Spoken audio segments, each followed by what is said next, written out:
Hey folks, Rob here, and I thought I'd bring you a little review or just a look at something I bought. If you watched my video the other day when I was trying to zero in the pinty red dot sight on the Ruger Mule Deer 1022, I had a booger of a time doing that. I'll just admit, it probably took me over 100 rounds to get that thing to where it was even hitting on paper.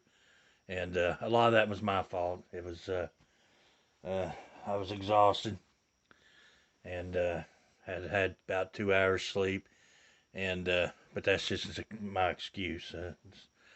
But I was having a hard time zeroing that in, and a lot of it was due to just the fact that I really didn't read the instructions, and I didn't know on your windage you do have click adjustments on it, but your elevation it's just kind of guess. There's no click adjustments on it. So anyway, the whole moral of the story is I had a hell of a time getting that thing even close, and I think I got it pretty close right now. But I got two more rifles to do, and I thought, you know what? Uh, I'm gonna invest in one of these laser bore sighters. So this is the Pinty, same brand as the other. Of course, it doesn't say Pinty on it. Bore sighter. It might inside, but what comes in the box is your instructions here, and it comes with it's supposed to work from anywhere from 22 to 50 caliber.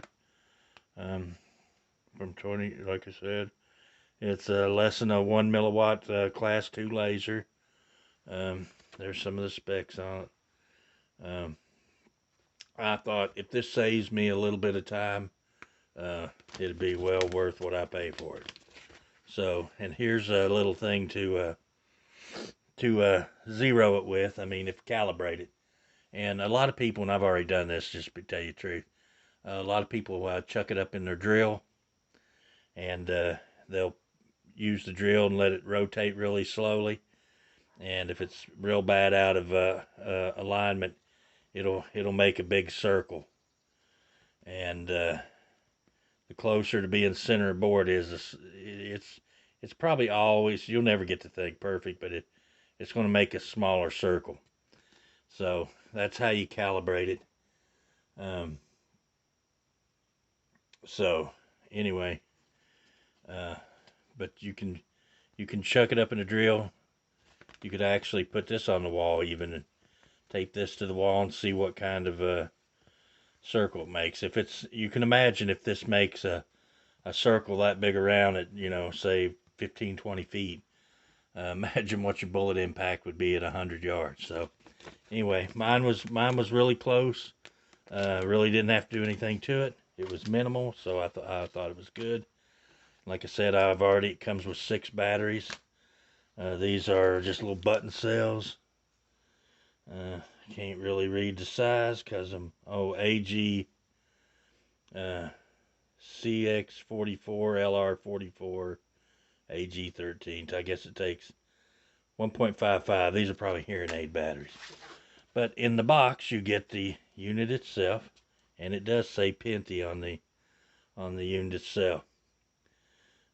Accurate bore sighter, and in there you get this is your on and off switch and your battery holder. Now I've already put the batteries in it, but the batteries will the positive side goes down into the holder and the negative side up. And to install this, you simply put it into the sighter like this, start it in, and simply depress it. Sometimes you have to use a little something to push this little, that's spring loaded, push that in, and as you can see there, now the laser's on, and it's got a little nub right there. If you rotate this nub, kind of pull in and rotate, it actually pulls this away so where it doesn't make contact and run your batteries down. It opens that gap, and then when you rotate it back, it allows it to come together. And there is your laser beam. I don't know if you're picking this up or not.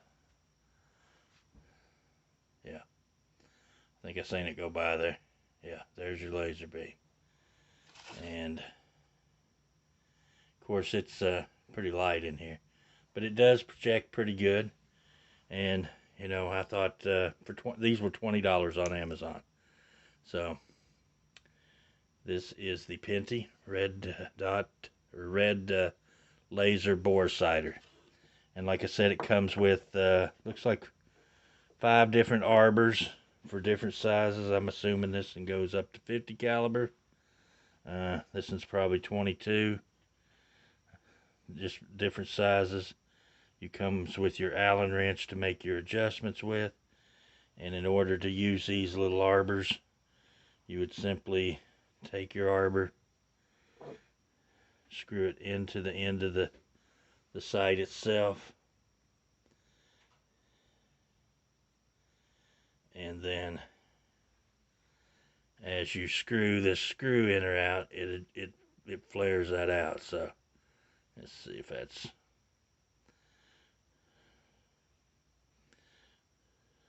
so as you screw this in, it causes that to flare out. So you can see it opening up there and pedaling out like. And that's how that works. And like I said, you got 5 different sizes. And I would suggest, if you get one of these, before you ever use it, chuck it up in your drill and rotate it. Because you have your 4 little screws right here. And the way you want to do it is, see if we can see it right there. I don't know if that's showing or not. So say you're going up like this. Then you want to stop it at the top and take the screw that's closest to the top and loosen the bottom one, loosen your 2 side ones just a little bit, and just put a little downward pressure. And you just have to make minute adjustments until you get it to where when you rotate it, it's pretty centered. You don't want it drawing a circle like that. And if it's way out, it will. And if it's way out, if you imagine making a circle that big, and you zero it to down here at 25 yards or 50 yards, or even closer, and then the actual line of sight may be up here. So anyway, I suggest that if you get one of these, to make sure it's calibrated properly. And anyway, thought I'd just bring you along. I just got off work, just finished up my 6-day rotation. So I got 3 days off now before I go back to work Friday. So I'm going to try to get in at least 3 of the first 3 videos on my 10 guns in 10 days challenge that Tim Miller from Treetop Outdoors put up out there. So any of you guys, Boomstick, Dragon Rider, I'm going to call out all you guys: Dragon Rider, Boomstick, Tools and Targets. Who am I missing? Hillbilly Musing. Mark Thomas has already started his. If I'm missing anybody,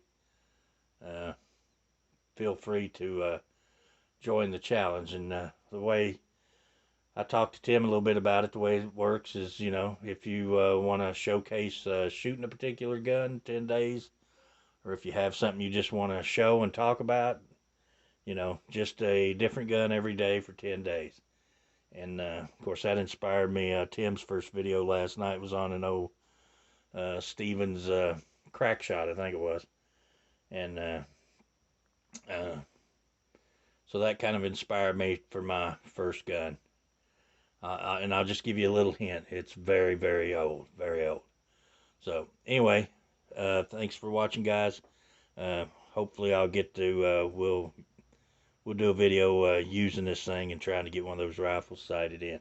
Anyway, till the next video, I appreciate everybody watching. And, leave me a thumbs up. Take the time to leave a comment if you use one of these. And, let me know if there's any little trade secrets that I don't know about to using one of these things. First one I ever owned in my life. So, anyway, guys, appreciate it. Till next video, we'll see you later.